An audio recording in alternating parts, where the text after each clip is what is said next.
Hey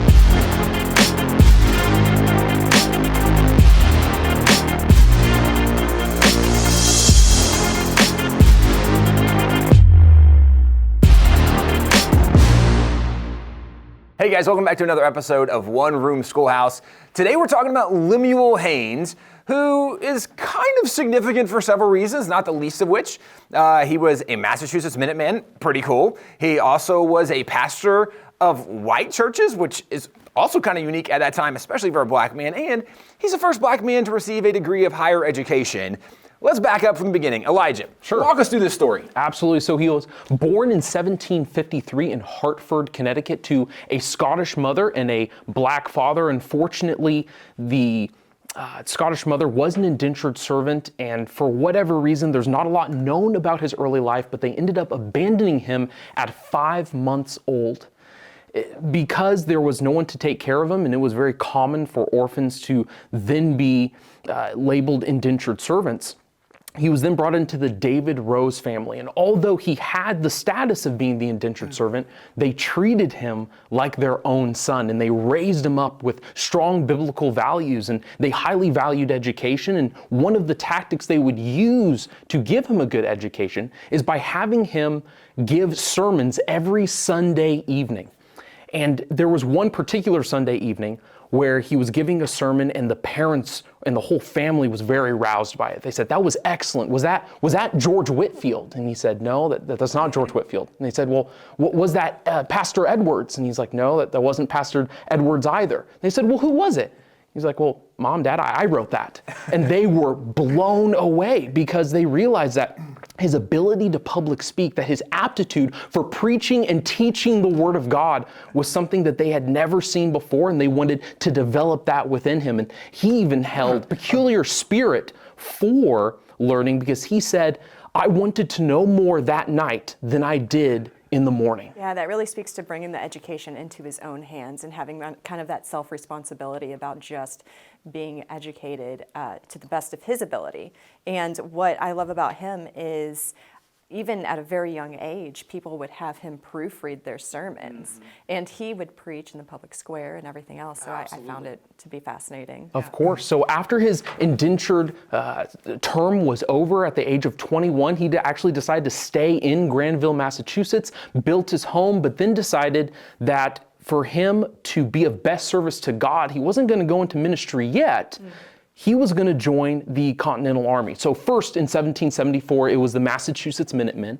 And then as the war began to pick up, he joined in 1776 with the Continental Army. Which, let's stop and go back. So the Massachusetts Minutemen, right, just to make sure everybody's on the page with us, they were like the initial first responders, right? For people that don't know, the idea was that when tensions with the British are rising, if word comes the British are on their way, then you're going to have 1 minute. Right? Sure. Grab your stuff. And this is the first line of defense. And so you're talking about, when we look back at the Massachusetts Minutemen, so often the way that people think of the American Revolution is it was white people against white people. We don't often understand how diverse even the American military was, because America was really a melting pot of that time. People coming from all over the world to America.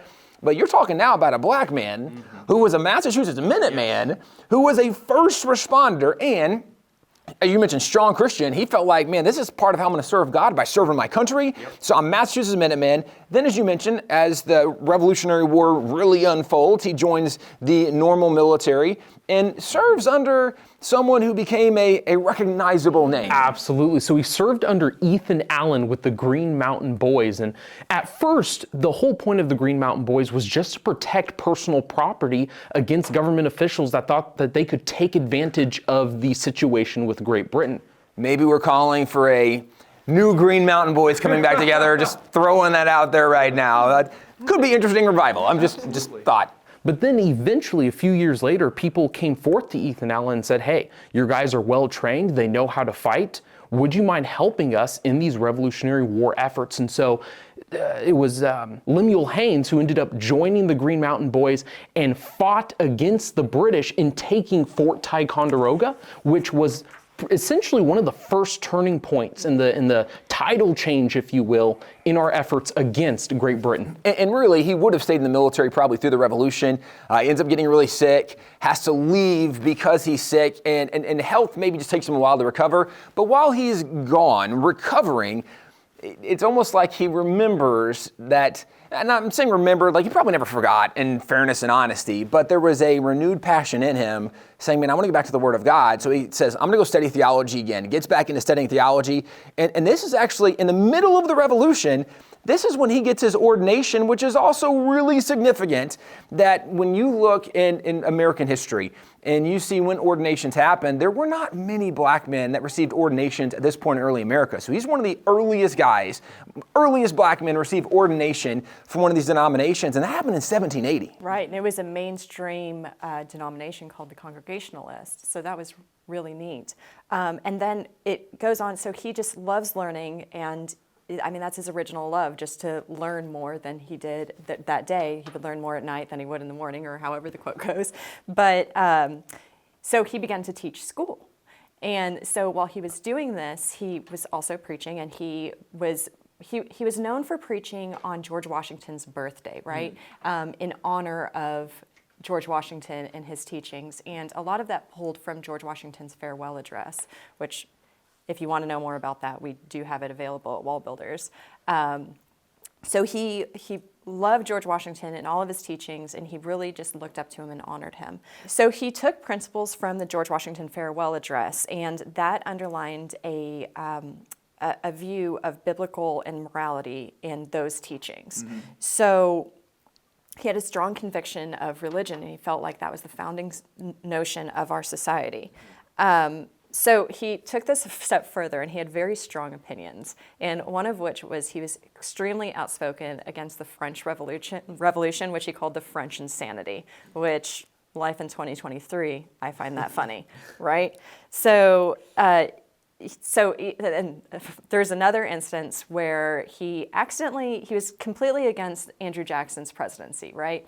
But he was a very classy and well-spoken individual, so he went into a hotel on accident where they were celebrating Andrew Jackson's presidency, right? And so he was asked to do a toast. So someone gave him a glass of wine. So he raised his glass and he just said, Psalms 109, verse 8. Dropped the glass, left the room.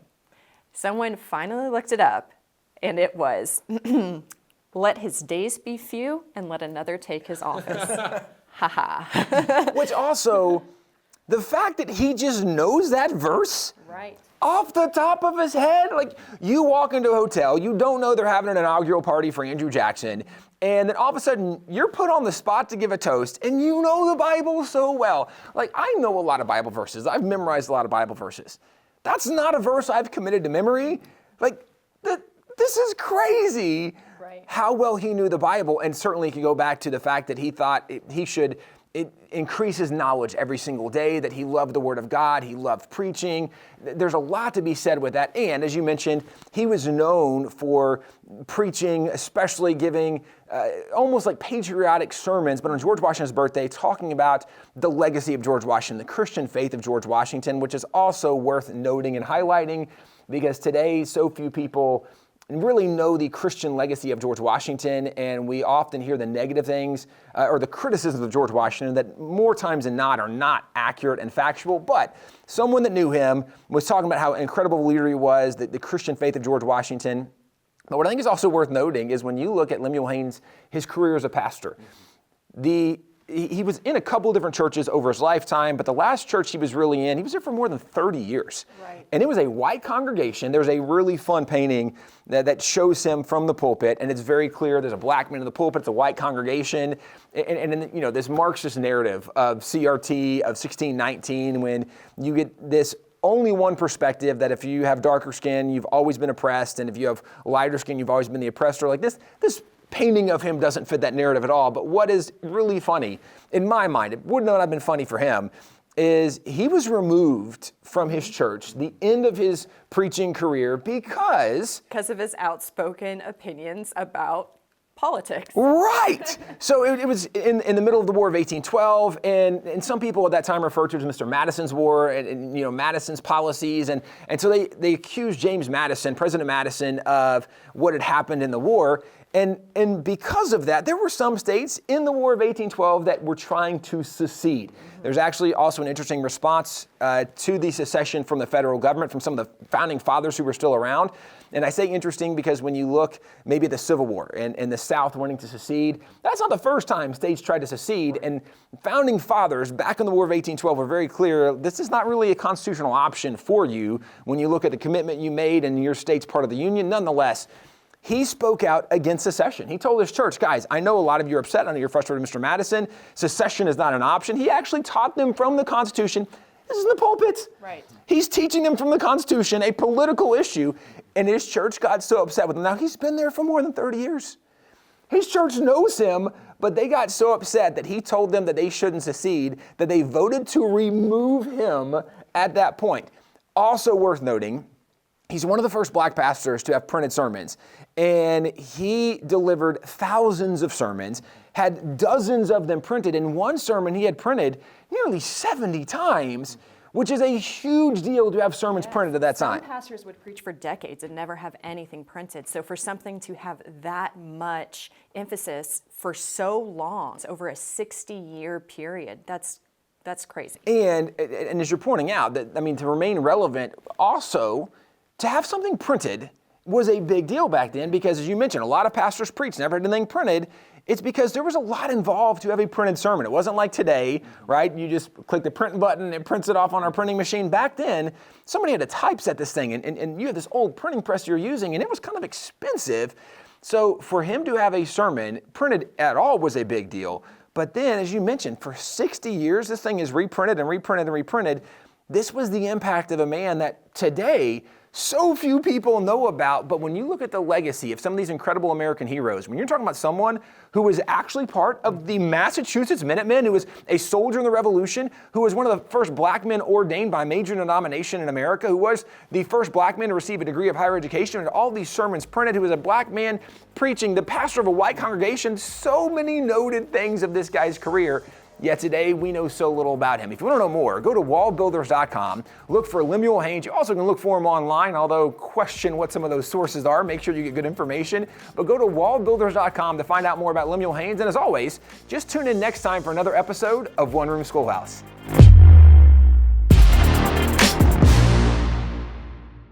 So if the idea of politics and religion and this misnomered separation of church and state and kind of navigating through that speaks to you, maybe you want to get that message to your pastor, or maybe you yourself are a pastor and you want to learn more about this, I would highly encourage you to register for our pastor's briefing. We're actually going back to the Capitol for the first time this year in 2 years.